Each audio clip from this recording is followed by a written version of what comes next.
درخان د سوات په یو دوره راځي چې دلته د لاسنیوي دي د هغوی مختلف ځایونو ته به ورځي. د عوامي نیشنل پارټۍ د ضلع سوات صدر ایوب خان شاړی راغلی دی او دغه استقبال ته ولاړ دي. د هغوی سره په دې حواله خبرې کوو. ایوب خان دا راته ووایه چې په دې وخت کې چې کم چې په پولیس باندې کم دماکه شوې ده، په څه نظر ګورئ دی د وطن کې داسې ده چې ډېرې غټې غټې خبرې وشي او هغه بیا پټېږي او هغې له بیا څه انکوایري کمیټې او دا جوړه شي، خو د هغې نتیجې راونه وځي. بدقسمتۍ نه 15 کم اتیا کاله وشو. دلته د سوات مسله چې ده هغه خو د بدامنۍ ده جي. د بدامنۍ په نتیجه کې دا د چې ښکاره جاره دا زمونږ د شموزو د غرونو نه به والو، کبل، مټه، خوازخیله، چارباغ چې په دې کې هغه بم بلاست شوی دی، په دې کې ټارګټ کیلینګ شوی دی، بچو باندې اټیک شوی دی، د سکول دې کې ډي سپي چې دی هغه ویشته شوی دی، زخمي شوی دی. نو دا خو ښکاره خبره ده چې زمونږ د چاپیره په غرونو کې ترهګر بیا راغلی دی او هغه د پی ټي آی د حکومت چې دی د هغې په وخت کې هغې صدر صاحب چې دی عارف الوي هغه ورته دسخط یې کړي دي او پوره خلک راغلي. او بیا دا ده چې د دې ځای نه یو ډیلیګیشن تللی دی، یو وفد، یو کمزوری ډیلیګیشن، او هغه په افغانستان کې هغې سره خبرې کړي دي او هغې کې دا ویلي دي چې یاره منګه به راځو، د اسلحې سره به راځو او کوم ځای چې منګه وینو هغه ځای به زمونږ قانون او قاعده ریټ به زمونږ وي، فیصلې او دا به زمونږ وي. نو دا په پاکستان کې په سټیټ کې سټیټ شو.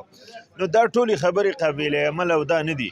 نو په دې کې دا دماکه چې دا تخریبکاري ده جي، دا تخریبکاري ده. دا که د پولیس افسران وي او که هر څوک د سرکار وي، خو دا تخریبکاری ده او دې ته د تخریبکارۍ په نظر موږ ګورو او دا په حقیقت کې داسې ده. او د هغې په نتیجه کې په نشاط چوک کې، په خوازخیله کې، په مټه کې قام او ولس راووت او د دې خبرې غندنه یې وکړه او د دې مذمت یې وکړه او د سوات د امن غوښتنه یې وکړه چې یاره په سوات ته خلک چې دی دا مذهبي خلک دی، شریفانان خلک دی، پرامنه خلک دی، دلته د امن راشي. نو موږ دا ده چې هغه که د بهر نه څه شی دی هغه راغورځولی، که خودکش ورننوتی، که دغه ځای کې دغه خو شارټ سرکټ چې دی دا د یو بیخي ګپ لګی هغه دغه، او یا نور داسې هغه واقعیات دا چې کېږي. نو د سوات ولس موږ خواست کوو خپلو مشرانو ته، خپلو ځوانانو ته، خپل د سوات ولس ته، هغه که د هر قام قبیلې سره تعلق ساتي،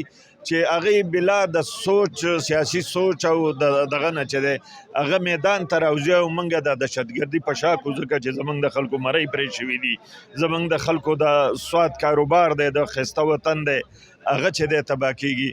نو دا ده چې دغې خبرې لای زه بیا راځم چې دا تخریبکاري ده او دا چې دی دغه نه دی چې یاره دی وایي شارټ سرکټ دی.